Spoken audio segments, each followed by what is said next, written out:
compromise. உங்க சைடுலயும் எங்க சைடுலயும். It's a GT promise. GT Holidays, South India's #1 travel brand. 7 Screen Studios தயாரிப்பில் விக்ரம் பிரபு நடிப்பில் சிறை திரையரங்குகளில் வெற்றி நடை போடுகிறது. ரகங்கள் பலவிதம், ஒவ்வொன்றும் உலகத்தரம். தமிழக உற்பத்தியில் உங்கள் அனுஜ் ஸ்டைல்ஸ்.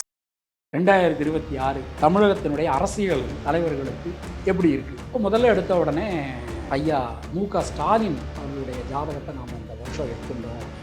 உடல் ஆரோக்கியத்தில் ரொம்ப கவனமாக இருக்கணும், ரொம்ப கவனமாக இருக்கணும். எந்த விஷயத்தை செஞ்சாலும் யோசித்து கவனமாக செய்ய வேண்டிய அண்ணன் உதயநிதி ஜாதகத்துக்கு வந்தோம் அப்படின்னா இருக்கிறதுலையே கோல்டன் பீரியட் போயிருக்கு. தொட்டதெல்லாம் தொடங்கும், எடுக்கக்கூடிய காரியங்கள்லாம் வெற்றி அடையும். அப்படியே இன்னொரு இளம் தலைவர் நம்ம எடுக்கணும்னா அண்ணன் விஜய் அவர்களுடைய ஜாதகம். விஜய் ஜாதகத்தை பொறுத்தவரை அவருடைய ஜாதகம் என்பது ஒரு நீசபங்க ராஜ யோகத்தில் அவர் பிறந்தது. ஒன்று என்ன அப்படின்னா, அவருக்கு இந்த அஷ்டமத்து சனி இந்த வருஷம் அவருக்கு நடக்கிறதுனால அவர் தனியாக பயணம் பண்ணுறது. அசைக்க முடியாத தலைவராக இன்றைக்கு இருக்கக்கூடிய அண்ணன் எடப்பாடியார் ஜாதகம் நாம் எடுத்துருந்தோம் அப்படின்னா எந்த ஒரு விஷயத்திலும் கொஞ்சம் நிதானம், பொறுமை, கவனம் அப்படிங்கிறது அவருடைய ஜாதகத்துக்கு அவசியம். அண்ணன் சீமானை பொறுத்தவரை கிட்டத்தட்ட 15 வருடங்களுக்கு முன்னாடியே அண்ணன் சீமான் அவர்களுடைய ஜாதகத்தை நாம் பார்த்தோம். ரொம்ப பொறுமையாக, ரொம்ப நிதானமாக, நிறைய விட்டு கொடுத்து போனார்னா அவரும் இந்த வருஷத்தில் திருமாவளவன் ஜாதகத்தை நாம் எடுத்துட்டோம் அப்படின்னா 8 மார்ச் 2026. ஸோ 8 மார்ச் 2026 இது வரைக்கும் மன உளைச்சல், மிக கடுமையான மன உளைச்சல். கலாட்டா வாய்ஸ் நேயர்களுக்கு பரம்பரை ஜோதிடர் பெருங்குளம் ராமகிருஷ்ணனின் அன்பின் வணக்கங்கள். இந்த பதிவில் நாம் 2026ஆம் ஆண்டு வருடத்திற்கான பொது காலநிலை மாற்ற பலன் மற்றும் அரசியல் பலன்களை பார்க்கலாம். இந்த 2026ஆம் ஆண்டை பொறுத்த மட்டில் நம்ம இந்த வருட பலன்கள் சொல்லும்போது வருட கிரகங்களை நாம் கணக்கில் எடுத்துக்கணும். இந்த வருட கிரகங்களை நாம் கணக்கில் எடுத்துக்கும்போது இந்த வருஷம் குரு பகவான் மிதுனம், கடகம், சிம்மம் ஆகிய 3 ராசிகளிலுமே அவருடைய சஞ்சாரம் அப்படிங்கிறது அமைஞ்சிருக்கு. சனி பகவானை பொறுத்தவரை நம்ம பின்பற்றுறது அப்படிங்கிறது வாக்கிய பஞ்சாங்கம் தான் நம்ம ஃபாலோ பண்ணிட்டு இருக்கோம். அப்போது இந்த வருஷம் அவர் முதல் 2 மாதங்கள், 3 மாதங்கள் வச்சுக்கலாம், 3 மாதங்கள் ஒரு கும்பராசியிலும், அப்புறம் அவரே மீனராசிக்கும் அவர் சஞ்சாரம் அமைஞ்சிருக்கு. ராகு கேதுவை பொறுத்தவரை இந்த வருஷம் பெரும் பகுதி நவம்பர் வரைக்குமே ராகு கும்பத்தில், கேது சிம்மத்தில் அப்படின்னு நமக்கு அமைஞ்சிருக்கு.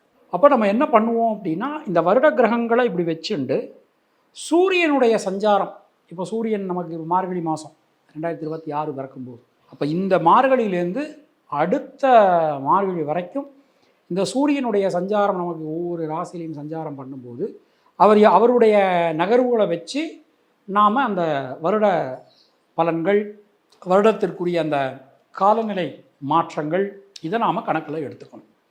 இப்போது நம்ம டே டு டே நம்ம பார்க்கும்போது என்ன பண்ணுவோம்னா, இந்த சூரியனோட சந்திரனை நாம் கணக்கில் எடுத்துக்கணும். இப்படி தான் நம்ம இந்த காலநிலை மாற்றங்களை கணக்கில் எடுத்துக்கணும். இதை தவிர புதன், சுக்கிரன், அதாவது பானு அப்படின்னு சொல்லுவோம், இந்த வான நிலை கணிக்கும்போது, பஞ்சாங்கம் கணிக்கும்போது அந்த பானுவை நாம் எடுத்துப்போம். இதில் பானு மத்தியமம் அப்படின்னு ஒரு பிரமாணமே நமக்கு சொல்லப்பட்டிருக்கு. அதாவது புதன் சுக்கிரனுக்கு நடுவில், புதனும் சுக்கிரனும் சஞ்சாரம் பண்ணிட்டு இருக்கா, இதுக்கு நடுவில் அதே மாதிரி நவாம்சத்தில் புதனுக்கும் சுக்கிரனுக்கும் நடுவில் சந்திரன் வரும்போது மழை பெய்யும் அப்படின்னு நமக்கு பிரமாணம் சொல்கிறது. நிறைய விஷயங்கள் நமக்கு சொல்கிறது. இப்போ நாம் பார்க்குற இந்த வருட கிரகங்களை கணக்கில் எடுத்துக்கிறோம், சூரியனுடைய சஞ்சாரத்தை கணக்கில் எடுத்து நாம் இந்த பலன்களை பார்க்க போகிறோம். பொதுவாக சனி பகவானை பொறுத்தவரை அவர் எந்த பஞ்சபூத தத்துவத்தில், இப்போ மேஷம், சிம்மம், தனுசு நெருப்பு, ரிஷபகன்யா மகரம் நிலம், மிதுனம், துலாம், கும்பம் காற்று, கடக, விருச்சிக, மீனம் நீர், இந்த மாதிரி நமக்கு பஞ்சபூதத்தை நம்ம ஜாதக கட்டத்தில் நம்ம ஃபிட் பண்ணி நம்ம அதுக்கு பலன்கள் பார்த்துட்டுருக்கோம். சனி பகவான் எந்த பஞ்சபூதத்தில் சஞ்சாரம் பண்ணுறாரோ, ஒன்று அந்த பஞ்சபூதத்தை ரொம்ப பெரிய லெவலில் கொண்டு போவார், இல்லை ரொம்ப கீழே கொண்டு. அப்போ அவர் நீர் ராசியான மீனராசிக்கு மாறுறார். மீனராசிக்கு மாறும்போது இந்த உலகத்தில் சில இடங்களில் வாட்டர் ஸ்கேர்சிட்டி வரும், தண்ணீர் தட்டுப்பாடு, பஞ்சம், இதெல்லாம் இந்த வருஷம் சில இடங்களில் உலகத்தில் ஏற்படும். இந்தியாவுக்கு அப்படின்னு சொல்லி நாம் பார்க்கும்போது, முக்கியமாக தமிழ்நாட்டுக்கு அப்படின்னு பார்க்கும்போது, கடகத்தில் சனி பகவான் சஞ்சாரம் செய்யும்போது சுனாமி வந்தது 26/12/2004. 2015 விருச்சிகத்தில் சனி பகவான் சஞ்சாரம் செய்யும்போது சென்னை பெருவெள்ளம், தமிழ்நாடே மிதந்தது, நமக்கு ஞாபகம் இருக்கும். 2/12/2015. இப்போ நமக்கு சனி பகவான் இந்த வருஷம் நமக்கு மீன ராசியான நீர் ராசிக்கு வர, அப்போ கண்டிப்பாக இந்த வருஷத்தில் தண்ணீரினால கண்டங்கள், தண்ணீரினால பிரச்சனைகள் இந்த வருஷம் ஏற்படலாம். இன்னொரு வருட கிரகமான கேது சிம்மத்தில் சஞ்சாரம் பண்ணுறார். குரு பார்வையும் இல்லை, சனியும் விலகிற. அப்போ முழு விஷகாலமாக சிம்மத்துக்கு அமையுது. நம்ம ராகு பகை, மேஷம் சிம்மம் தனுசுக்கு ராகு பகை, கேது நட்பு அப்படி நமக்கு பிரமாணம் சொல்கிறது. சிம்மத்தில் சஞ்சாரம் சர்ப்ப கிரகம் ராகுவோ அல்லது கேதுவோ சஞ்சாரம் பண்ணும்போது தலைவர்களுக்கு ஆபத்துன்னு பிரமாணம் சொல்கிறது. தலைவர்கள்னால் நம்ம நாட்டினுடைய தலைவர்களை மட்டும் கணக்கில் எடுத்துக்க முடியாது. ஒரு பஞ்சாயத்து தலைவராக இருக்கலாம், ஏதோ ஒரு சங்கத்துக்கு தலைவராக இருக்கலாம். அதாவது தலைமை பீடத்தில் இருப்பவர்களுக்கு இந்த வருஷம் ஆபத்து, கண்டம், உடல் ஆரோக்கியத்தில் பிரச்சனை, உறவுகளுக்குள்ள சிக்கல்கள், இது எல்லாமே இந்த வருஷம் நடக்கும். குரு பகவான் உச்சம் அடைய போகிறார். குரு பகவான் உச்சம் அடையும் போது தங்கத்தினுடைய விலை, அதாவது நாட் ஒன்லி தங்கம், வெள்ளியாக இருக்கலாம், பிளாட்டினமாக எடுத்துக்கலாம், காப்பர் எடுத்துக்கலாம், பித்தளை எடுத்துக்கலாம், இது மாதிரியான விஷயங்கள் எல்லாமே மிகப்பெரிய அளவில் விலை மாற்றங்கள் என்பது இருக்கும்.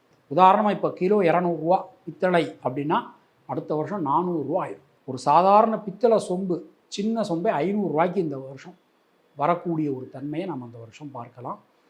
விண்ணை முட்டும் விலைவாசி, இப்போவே தலைப்பு சொல்லிடுறேன், நீங்கள் போட்டுக்கலாம். அந்த அளவுக்கு எல்லாமே விலையேற்றம் காணப்படும். பூக்கள், நறுமண திரவியங்கள், வாசனை திரவியங்கள், இது எல்லாமே ஒரு மிகப்பெரிய விலைவாசியை தொடும். வேலை வாய்ப்பு, எல்லாரும் பயப்படக்கூடிய ஒரு தன்மை. நான் என்னிலேருந்து உங்களுக்கு எல்லாருமே நம்ம வேலை வாய்ப்பை பற்றி பயந்துட்டுருக்கோம். வேலை வாய்ப்பு இந்த வருஷம் அதிகரிக்கும். அது மாதிரி 6ஆம் இடத்தை சனி பகவான் பார்க்கக்கூடிய ஒரு தன்மையை நம்ம பார்க்குறோம். அப்போ ஏதோ ஒரு வைரஸ் மாதிரி, நம்ம இந்த கொரோனா மாதிரி ஏதோ ஒரு வைரஸ் இந்த வருஷம் கண்டுபிடிப்பா. அதனால் வாழ்க்கை முடக்கம் என்பது இருக்காது. கொரோனா காலத்தில் முடக்கம் இருந்தது இல்லையா, அந்த மாதிரியான முடக்கம் என்பது இருக்காது. உடனே அதுக்கான ஒரு மருந்து கண்டுபிடிப்பாங்க. புதிய இனோவேஷன் மருந்தில், மெடிசின் ஃபீல்டில் இந்த வருஷம், மெடிக்கல் ஃபீல்டில் ஒரு புது இனோவேஷன் இந்த வருஷம் கண்டிப்பான முறையில் கண்டுபிடிப்பாள். அது நிச்சயமான முறையில் உண்டு, அதில் எந்த சந்தேகமும் வேண்டாம். ராகுவை பற்றி சொல்லலை. ராகு பகவான் நமக்கு காற்று ராசியில் சஞ்சாரம் பண்ணுற, காற்று சம்பந்தமான விஷயங்கள், மிக அதிகமான காற்று, சூறை காற்று, புயல் காற்று, அதிகமான புயல் இந்த வருஷம் உலக அளவில் ஏற்படும். முக்கியமாக இந்தியாவுக்கு அதிகமான முறையில் புயலினால் பாதிப்பு இந்த வருஷம் கண்டிப்பான முறையில் உண்டு. ஸோ இது மாதிரி நம்ம கணிக்கிறோம். இதே நாம் இப்படியே கணிச்சிட்டு இருக்கும்போது சூரியனுடைய ஒரு இணைவை வச்சு நாம் சில விஷயங்கள் பார்க்குறோம். இந்த வருஷம் பங்குனி மாதம், மாசி மாதமே எடுத்துக்கலாம். மாசி மாதம் சூரியன் ராகு இணைவு, பங்குனி மாதம் சூரியன் சனி இணைவு, ஆவணி மாதம் சூரியன் கேது இணைவு. இதெல்லாம் நல்ல இணைவு இல்லை, ரொம்ப நல்லா இருக்குது அப்படின்னு சொல்லக்கூடிய இணைவுகள் இது இல்லை. அப்போ நம்ம அந்த மாதிரி நாம் பார்க்கும்போது அரசியல் தலைவர்களுக்கு ஆபத்து, அரசியல் கட்சிகளுக்கு ஆபத்து, அரசியல் கட்சியினுடைய தலைமை பீடத்தில் இருப்பவர்களுக்கு ஆபத்து. உலக அளவிலேயே கண்டிப்பாக அது நடக்கும். சூரியன் சனியினுடைய இணைவு மீனத்தில் சஞ்சாரம் பண்ணும்போது ஒவ்வொரு அருகில் இருக்கக்கூடிய பக்கத்து நாடுகளுக்கு இடையில் சில ஈகோ வார்ஸ் ஏற்படலாம். அதெல்லாம் இந்த வருஷம் ஏற்படுவதற்கான வாய்ப்புகள் ரொம்ப ஜாஸ்தியாகவே அமைஞ்சிருக்கு. பொதுவாக இந்த வருஷம் நம்ம எல்லாருமே குலதெய்வ வழிபாடு நிறைய பண்ணணும். நிறைய பண்ணினா இந்த வருஷம் ரொம்ப ரொம்ப நல்லாயிருக்கும் அப்படின்னு சொல்லலாம். ஸோ இப்படி இருக்கக்கூடிய ஒரு வேளையில் எல்லாரும் எதிர்பார்க்கக்கூடிய ஒரு விஷயம். 2026 தமிழ்நாடு சட்டமன்ற தேர்தல், 2026 தமிழகத்தினுடைய அரசியல் தலைவர்களுக்கு எப்படி இருக்குது அப்படின்னு சொல்லி நாம் பார்க்குறோம். ஸோ நம்ம ஃபஸ்ட்டு எடுத்த உடனே நம்ம என்ன பண்ணலாம் அப்படின்னா, நம்ம யாருடைய ராசிகள் அதெல்லாம் நம்ம வேண்டாம், பலன்கள் மட்டும் நாம் பார்க்கலாம். இப்போ முதல்ல எடுத்த உடனே ஐயா மு.க. ஸ்டாலின் அவர்களுடைய ஜாதகத்தை நாம் இந்த வருஷம் எடுத்துட்டோம் அப்படின்னா, உடல் ஆரோக்கியத்தில் ரொம்ப கவனமாக இருக்கணும். ரொம்ப கவனமாக இருக்கணும். எந்த விஷயத்தை செஞ்சாலும் யோசித்து கவனமாக செய்ய வேண்டிய இடத்துல ஐயா ஸ்டாலின் இருக்கார். சில பேர் அவருக்கு சுற்றி இருக்கிறவங்க சில பேர் அவரை தவறான முடிவுக்கு தள்ளலாம். அதில் ரொம்ப கவனமாக அந்த வருஷம் அவர் இருந்துக்கணும். எந்த ஒரு முடிவுகள் எடுத்தாலும் ரொம்ப ஆலோசனை பண்ணி அதன் பிறகு அவர் முடிவெடுப்பது என்பது அவருக்கு நன்மையை கொடுக்கும்.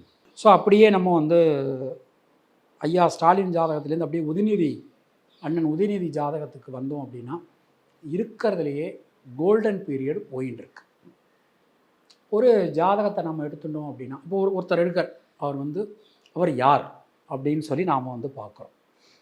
ஒன்று அந்த ஜாதகர், அவருடைய அப்பா, அவங்க அப்பா அம்மா, அவருடைய அம்மா, அவங்க அப்பா அம்மா, இந்த 6 பேரில் ஒருத்தராக இருக்கார். அப்போ அண்ணன் உதயநிதி ஜாதகம் எடுத்துக்கிட்டோம்னா, அவர் அப்படியே அவங்க தாத்தாவினுடைய அமைப்பு, தாத்தாவும் ரிஷபராசி, அண்ணன் உதயநிதியும் ரிஷபராசி.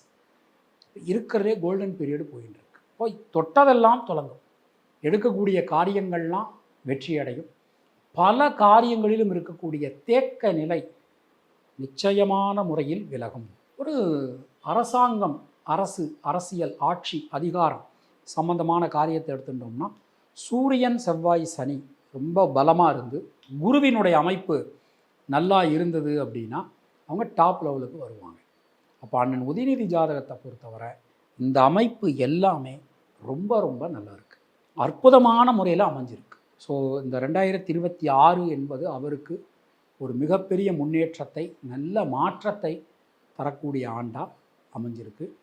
அப்படியே ஒரு இளம் தலைவர் நம்ம எடுத்துட்டோம்னா அண்ணன் விஜய் அவர்களுடைய ஜாதகம். விஜய் ஜாதகத்தை பொறுத்தவரை அவருடைய ஜாதகம் என்பது அவர் நீசபங்க ராஜ யோகத்தில் அவர் பிறந்திருக்கார். அவருக்கு இந்த வருஷம் எடுத்துட்டோம்னா கிட்டத்தட்ட 12 வருஷத்துக்கு பிறகு ஒரு யோகமான காலகட்டம், நல்ல மாற்றத்திற்கான ஒரு காலகட்டம் அவருக்கு இந்த வருஷம் வர்றது. எல்லா காரியத்திலுமே இருக்கக்கூடிய தேக்க நிலை என்பது விலகும், புதிய மாற்றங்கள் வந்து சேரும். சின்ன விஷயங்களில் இருக்கக்கூடிய சிக்கல்கள், குழப்பங்கள் கூட விலகப் பெறுவீர்கள். பல வழிகளிலும் இருந்து வந்த தொந்தரவு நிலை விலகும்.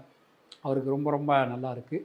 ஒன்று என்ன அப்படின்னா, அவருக்கு இந்த அஷ்டமத்து சனி இந்த வருஷம் அவருக்கு நடக்கிறதுனால அவர் தனியாக பயணம் பண்ணுறதை விட யார் கூடவாது சேர்ந்து அவர் பயணம் பண்ணினார்னா இன்னும் அவருக்கு ரொம்ப நல்லாயிருக்கும். அவருடைய அமைப்பு அப்படி தான் அமைஞ்சிருக்கு. வாகை மலர்களை அவர் வச்சிருக்கார். 2 யானைகள் அவர் கொடியில் வச்சுருக்கார். இதெல்லாம் வெற்றிக்கான ஒரு சின்னமாக நம்ம பார்க்கலாம்.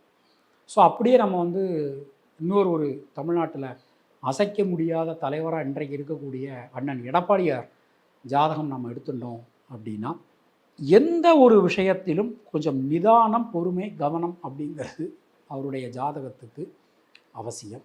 பொறுமையாக எந்த ஒரு விஷயத்தையும் அணுகணும். முடிஞ்ச வரைக்கும் கொஞ்சம் விட்டு கொடுத்து நீக்கு போக்காக போகிறது அவருக்கு நன்மையை கொடுக்கும். எல்லாரையும் அரவணைச்சுண்டு எல்லாரையும் சேர்த்துண்டு அவர் பயணம் பண்ணினார்னா அவருக்கு ரொம்ப நன்மை என்பது ஏற்படும். இந்த விஜய் ஜாதகமும் அண்ணன் எடப்பாடியார் ஜாதகமும் 2 பேர் ஜாதகத்திலும் ஒரு வசியம் இருக்குது. அப்போ இவங்க 2 பேரும் சேர்ந்து பயணம் பண்ணாலும் இன்னும் நிறைய நல்ல விஷயங்கள் 2 பேருக்குமே நடக்கக்கூடிய ஒரு தன்மையை நாம் அந்த வருஷம் பார்க்கலாம். ஸோ அப்படியே நம்ம எடப்பாடியார்கிட்டேருந்து அப்படியே ஒரு விஷயம் அப்படியே ஒரு டேர்ன் எடுத்தோம்னா, அண்ணன் சீமான் அவர்களுடைய ஒரு ஜாதகத்தை பார்க்குறோம். அண்ணன் சீமானை பொறுத்தவரை அவருக்கு பாதகாதிபதி ரொம்ப வலுவாக அமைஞ்சிருக்கார். அவருடைய ஜாதகத்தில் பாதகஸ்தானமும் சரி, பாதகாதிபதியும் சரி ரொம்ப வலுவாக இருக்கக்கூடிய ஒரு தன்மையை நாம் பார்த்துக்க முடியாது. முடிஞ்ச வரைக்கும் கொஞ்சம் நீக்கு போக்காக விட்டு கொடுத்து போகிறது அவருக்கு ரொம்ப ரொம்ப நல்லது. கிட்டத்தட்ட ஒரு 15 வருடங்களுக்கு முன்னாடியே அண்ணன் சீமான் அவர்களுடைய ஜாதகத்தை நாம் பார்த்தது. ரொம்ப பொறுமையாக, ரொம்ப நிதானமாக, நிறைய விட்டு கொடுத்து போனார்னா அவரும் இந்த வருஷத்தில் நிறைய வெற்றிக்கனிகளை ருசிக்கலாம். ஸோ அப்படியே நம்ம அண்ணன் சீமான்டேந்து அண்ணன் திருமாவளவன் ஜாதகத்தை நாம் எடுத்துட்டோம் அப்படின்னா 25/12/2020 25/12/2020 8 மார்ச் 2026. ஸோ 8 மார்ச் 2026 இது வரைக்கும் மன உளைச்சல், மிக கடுமையான மன உளைச்சல். அவர் சிதம்பரம் தொகுதியில் 2 தடவை தொடர்ந்து வெற்றியை சுவைச்சார். சட்டமன்ற தேர்தலில் வெற்றி, அதெல்லாம் இருந்தாலும் கூட பர்சனலாக எடுத்துட்டோம்னா கடுமையான மன உளைச்சல். இந்த வருஷம் மார்ச்சுக்கு பிறகு அந்த மன உளைச்சல் என்பது அவருக்கு ரிலீஸ் ஆக போகிறது. ஆகப்பெரிய நல்ல மாற்றங்கள் அவருக்கு காத்துருக்கு. 2 விஷயத்தில் அவர் கவனமாக இருக்கணும். 1, பொருளாதாரம் சம்பந்தமான விஷயங்களில் ரொம்பவே கவனமாக இருந்துக்கிறது அவருக்கு நல்லது. 2, உணவு சம்பந்தப்பட்ட விஷயங்களில் ஃபுட் பாய்சன் வரலாம் அவருக்கு. அதில் அவர் கொஞ்சம் கவனமாக இருந்துக்கிறது ரொம்ப ரொம்ப நல்லது. No compromise. உங்க சைடுலயும் எங்க சைடுலயும். It's a GT promise. GT Holidays, South India's #1 travel brand. 7 screen studios தயாரிப்பில் விக்ரம் பிரபு நடிப்பில் சிறை திரையரங்குகளில் வெற்றி நடை போடுகிறது. ரகங்கள் பலவிதம், ஒவ்வொன்றும் உலகத்தரம். தமிழக உற்பத்தியில் உங்கள் அனுஜ் ஸ்டைல்ஸ்.